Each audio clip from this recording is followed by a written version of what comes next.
Hello everyone and welcome back to Growing Up and Growing Well, where we navigate health and wellness throughout our 20s. On this channel, we go over stuff from finance to mental health to relationships to fitness to physical health and everything in between. And it's really geared to everyone in their 20s. Today we're tackling something that hits home for so many of us, our attention spans. Let me know if this sounds familiar. You sit down to work, to study, fully intending on focusing. Then 5 minutes later, you're scrolling on TikTok, you're checking your DMs on Instagram. Or maybe you've now decided to deep clean your room that has been dirty for the last 3 months. It's kind of like your brain just refuses to cooperate. I've been there too. Here's the deal, your attention span isn't bad. And it's definitely not beyond saving. It's just that it's been hijacked by technology and by habits we didn't even know we were forming, and by a world that is more distracting than it has ever been before. But I have good news, we can rebuild our focus, and I'm going to show you exactly how. Your ability to focus impacts everything. Your productivity, your relationships, your goals, and studies show even your happiness. People with stronger, more developed attention spans are more productive, less stressed, and more satisfied with their lives. And think about it, in a world where everyone else is constantly distracted, having a focused mind is kind of like a superpower. It sets you apart in your work, in your relationships, and especially in your personal growth. So today we're diving into why your attention span is shrinking, and it's not just about our phones. The life-changing benefits of reclaiming your focus, a step-by-step, science-backed plan to rebuild your attention span. And if you stick around to the end, I'm going to share a super easy and super simple 7-day challenge to kickstart your progress and results. Okay, let's dive in. Your attention span is your ability to focus on a specific task without getting distracted. It's kind of like a mental muscle. When you train it properly, it grows and it gets stronger. But if you don't, or even worse, you misuse it, like lifting weights the wrong way, it gets weaker or even hurt. And that is exactly what is happening to so many of us right now. Our brain has these two different systems for managing attention. First is the top-down system, which is your conscious focus. It's what you use when you're reading or you're writing or problem solving. The second is the bottom-up system. It's automatic. It reacts to stimuli, like a buzzing phone or a loud noise. In our modern environment, the bottom-up system comes into play all day long. Every notification, every email, every red badge on the screen is designed to grab your attention and pull you in, and in turn pulling you out of whatever you were doing prior. So now let's talk about your phone for a second. Apps like TikTok and Instagram,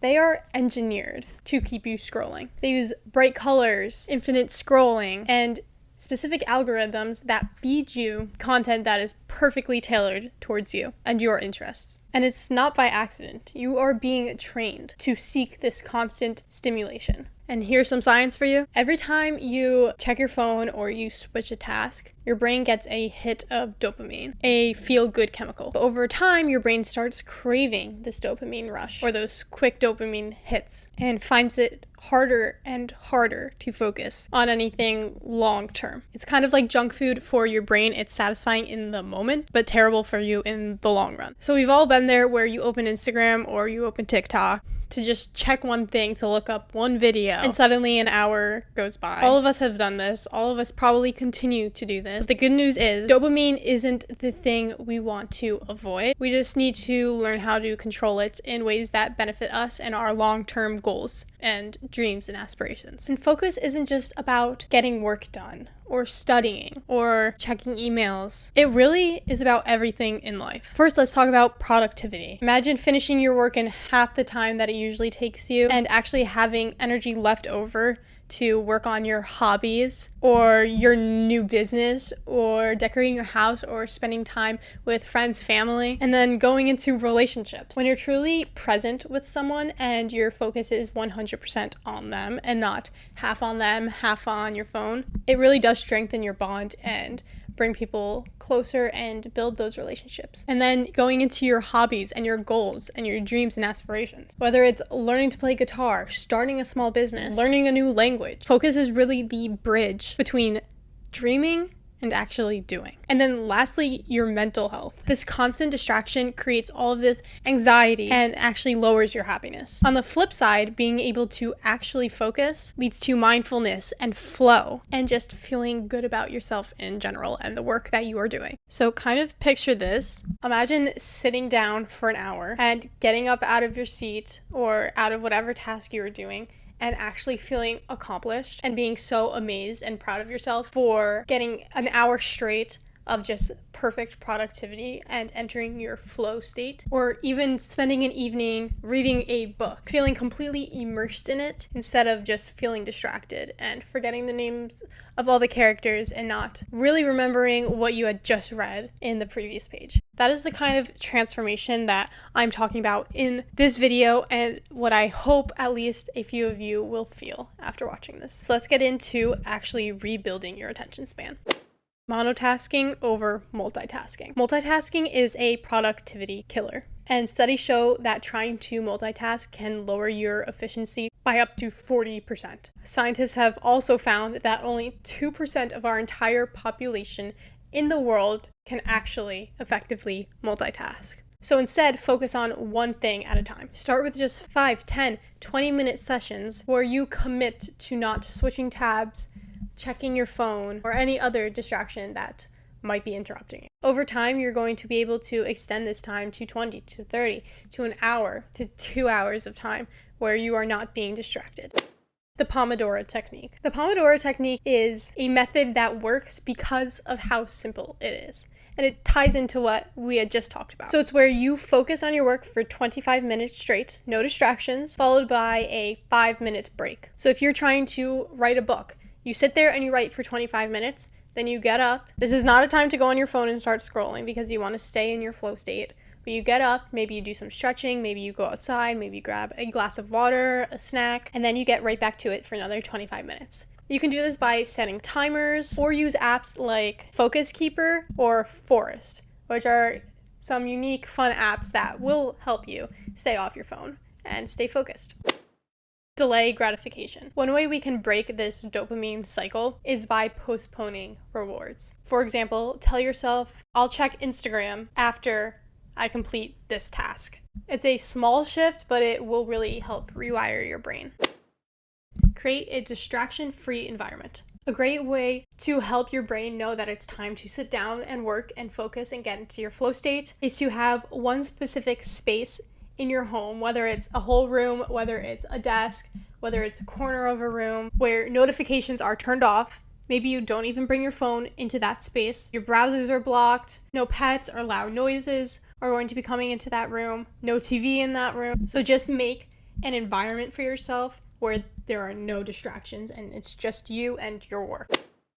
Another tip that deserves a whole video in itself is mindfulness and meditation. Studies show that just 10 minutes of meditation or simple mindfulness a day can reduce your brain's reactivity to distractions later on in the day. There are apps like Calm or Insight Timer, which are great if you're just starting out, but even just 10 minutes, even 5 minutes of a quick meditation, even if it's guided, really does strengthen your brain and get it used to being still and focusing on one thing at a time.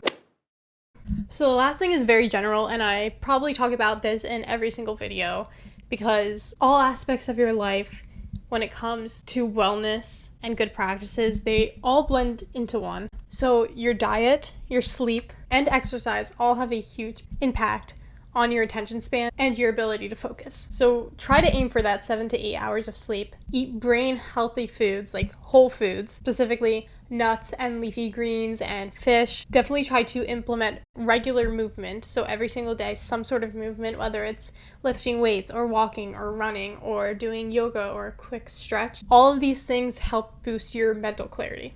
So now that we know what we need to do to rebuild our attention span, let's actually do it. So here's your 7-day focus challenge. So for the next 7 days, pick one of these techniques, whether it's the Pomodoro technique or just turning off your notifications. Stick with it for the next 7 days. Track your progress and write down the huge difference that these small changes are making in your life. I started very small with this too. I started by putting my phone on airplane mode every time I went to sit down to study or to film or to edit or anything that I wanted to get better at that would help me in the long run, I would put my phone on airplane mode. And even though it did feel very weird at first, I felt like I was really missing out. The amount of times that I stopped my task after 30 minutes or an hour and I went to turn off airplane mode and see that there were like barely any notifications and definitely none that actually mattered, I realized I don't need my phone 24/7, and especially not when I'm trying to focus and